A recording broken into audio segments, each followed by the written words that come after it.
Bienvenidos a Entre Trabajadores,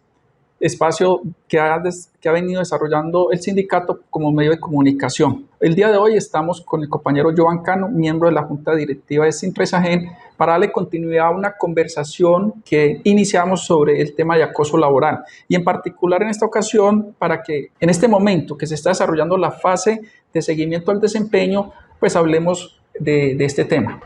Algunos trabajadores en algunas ocasiones nos han manifestado que sienten que a través de este mecanismo sus jefes realizan acoso laboral.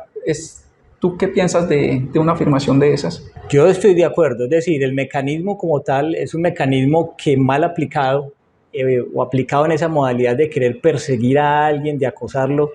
es una herramienta que se utiliza en ese sentido. Y sobre todo sumado a que esa herramienta o ese mecanismo utilizado como Isagen lo ha venido utilizando, que es básicamente con una realimentación al año, es decir, una realimentación muy espaciada, eso hace que en general esas realimentaciones se basen iniciando con las partes negativas del desempeño de los trabajadores. Ese mecanismo tiene ahí como esa dificultad y que puede ser aprovechada por las partes o por las partes acosadoras, en este caso por un perpetrador, para descalificar a la persona y aprovechar y dejarle registro y traza. Entonces es una herramienta que se presta para ello, por supuesto. Joan, en ese caso,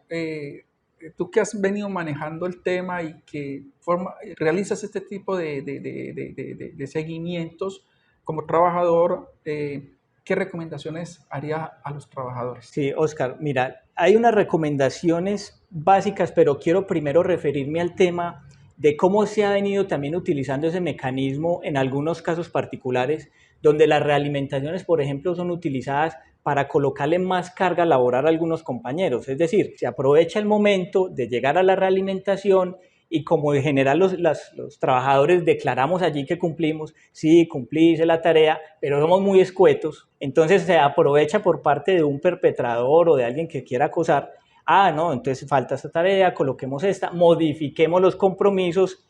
digamos para el resto del año, entonces lo que se hace es que se suma más carga laboral. Entonces la recomendación, ahora sí refiriéndome a las recomendaciones, debemos volvernos una parte activa de ello, y una parte activa de enfrentar ese tema de acoso es dejar un mejor registro, dejar en la herramienta el registro de qué es lo que hemos hecho a lo largo del año, las actividades, etcétera, pero también dejar un registro de qué percibimos nosotros de nuestro jefe, porque incluso la invitación de Isagen es así, es una conversación en los dos sentidos, pero si la conversación en los dos sentidos es solo para que el jefe coloque lo que él considera y percibe de nosotros como trabajadores, pues nosotros tenemos como el mismo derecho, es más, lo dice la literatura, los protocolos que hay en el Ministerio del Trabajo y también lo pide la misma organización, entonces nosotros también podemos volvernos parte activa de la solución. Cuando uno ve cómo se puede utilizar este mecanismo para acosar, lo que uno entonces percibe es que ante unos bajos resultados de desempeño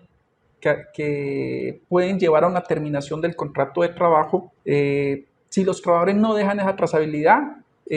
sus posibilidades de poderse defender sería poca. Sí, en efecto, Oscar, eso es parte de cómo utilizan esa herramienta para acosar, ¿no es cierto? Sin embargo, digamos que lo que intentamos hacer en esta conversación y el mensaje que queremos transmitir a los compañeros en volvernos parte activa es, mire,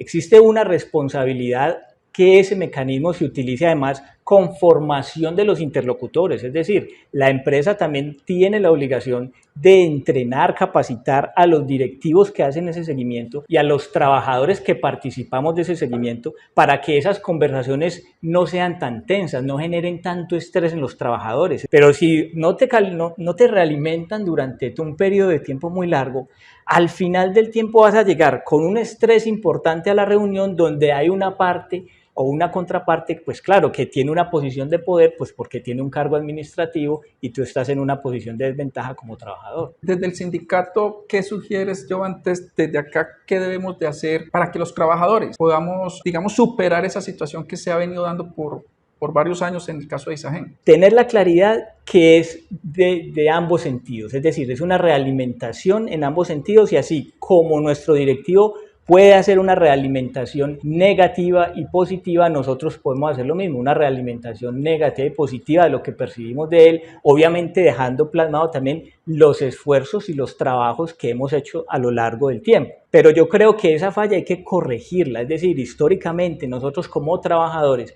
como cumplimos nuestras tareas, simplemente colocamos cumplimos, no. Entonces el primer mensaje es documentar y detrás de esa documentación realimentar. No solamente recibimos la realimentación, también podemos realimentar a ese jefe. Y lo tercero es formarnos un poco, que para eso son estos espacios de conversación, pues para aprender un poco de qué se trata, ¿no es cierto? Y en ese de qué se trata es, refirámonos a los aspectos positivos y negativos, no solo en los negativos, e intentar que ese seguimiento sea de forma más frecuente. Y Joan, ¿no podríamos también agregar ahí que como la evaluación de desempeño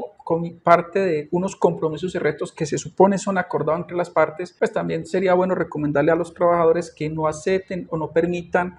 como si hubiesen quedado acordados, aspectos que pueden llevar incluso a que hayan sobrecargas o a que incluso den facilidad a que haya incumplimientos. Son de manera muy genérica que permiten que el jefe tenga esa mirada subjetiva al momento de evaluarlo. Claro, Oscar, o sea, estamos de acuerdo. Mira,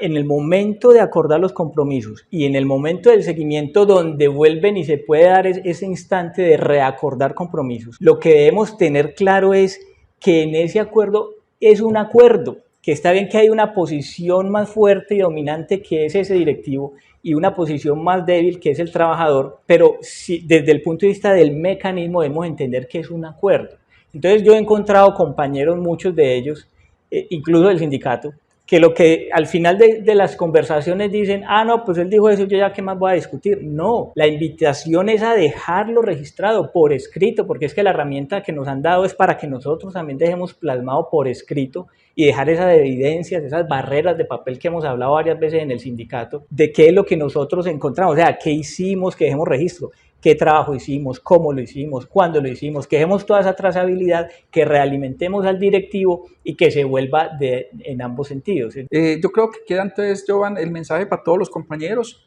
Esperamos que todos los trabajadores de ISAGEN sigan estas recomendaciones y de esta forma podemos superar o evitar que el tema de la evaluación del desempeño se utilice como una herramienta de acoso laboral. Muchas gracias, Jovan. Gracias, Oscar.